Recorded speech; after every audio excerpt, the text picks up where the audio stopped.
Today's video is sponsored by Skillshare.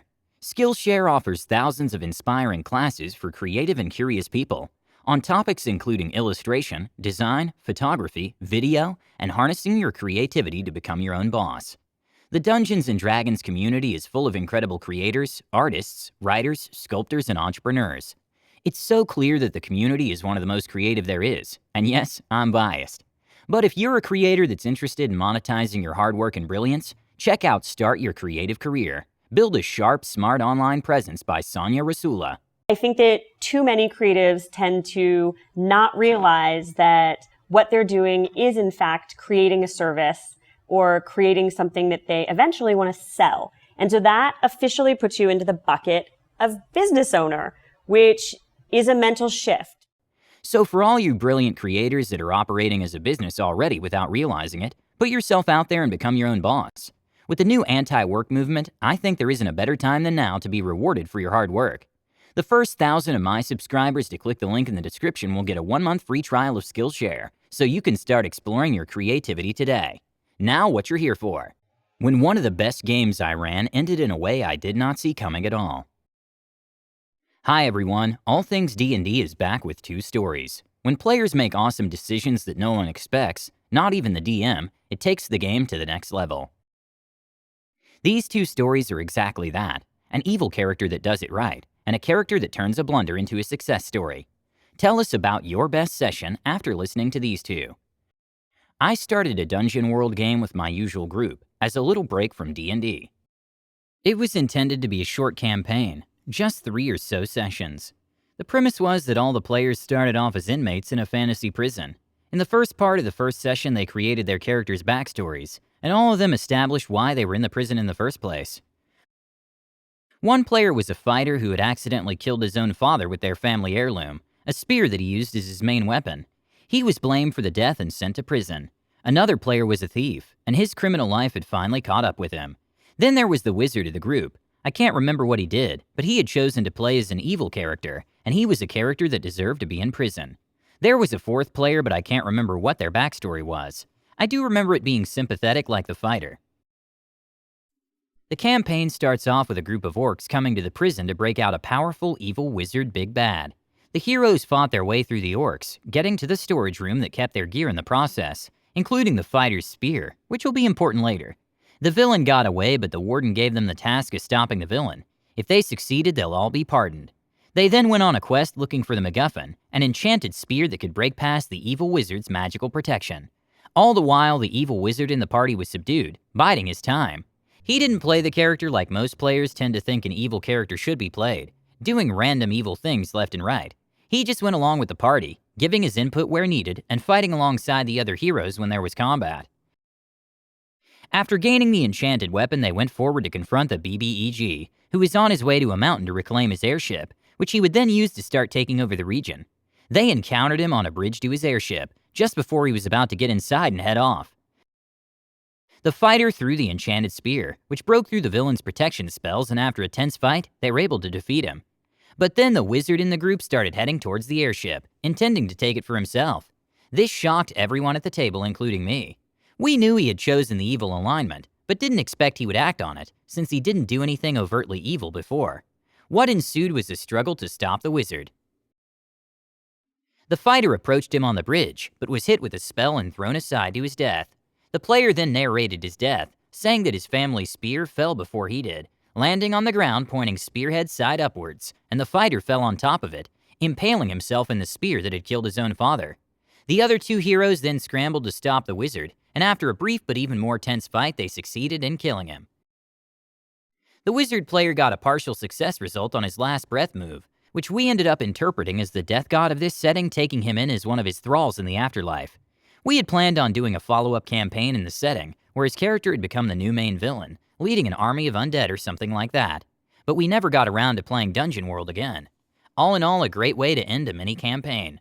The best part about it was that everything that had happened after the BBEG was defeated was all out of my hands. It was something that none of us, aside from the wizard player, had expected, but it made sense and was entirely player-driven. Still one of my all-time favorite moments in any RPG I've played or run. How one failed persuasion prevented a one-character steamroll of a castle.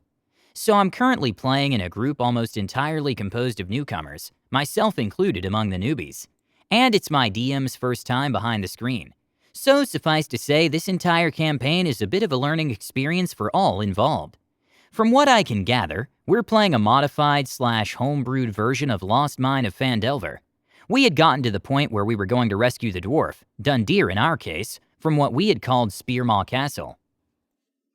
It's at this point that I need to introduce the cast. First, there's me, Darian, a variant human swashbuckler rogue. I mention my subclass mostly because it's good to note that I have high charisma and persuasion.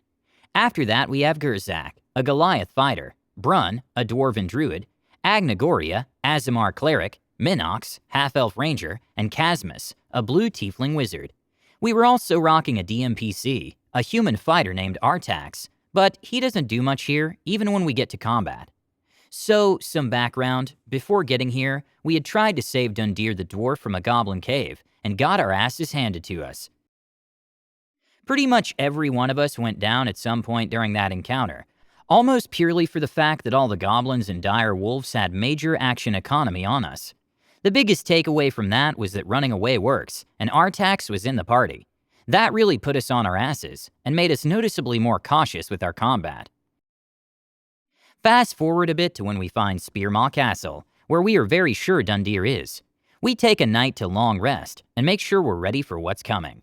From our vantage point, we can only see a handful of hobgoblins that are outside. Everything inside is unknown to us. So begins a lengthy strategy conversation.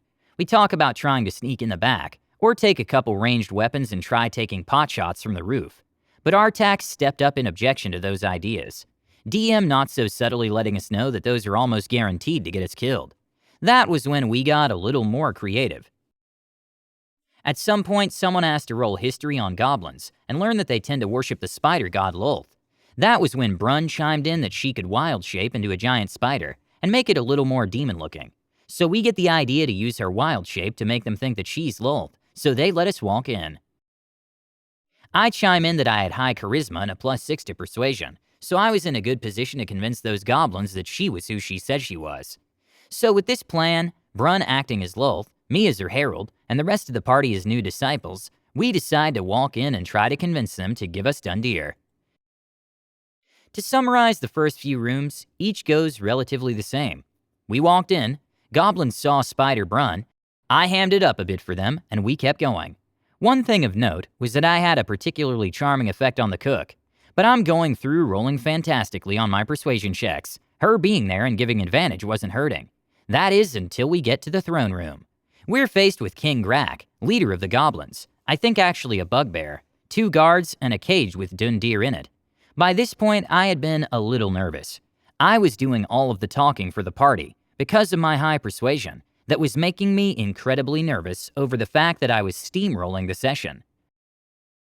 I was worried that everyone else wasn't having fun with nothing to do. Thankfully, I made a mistake.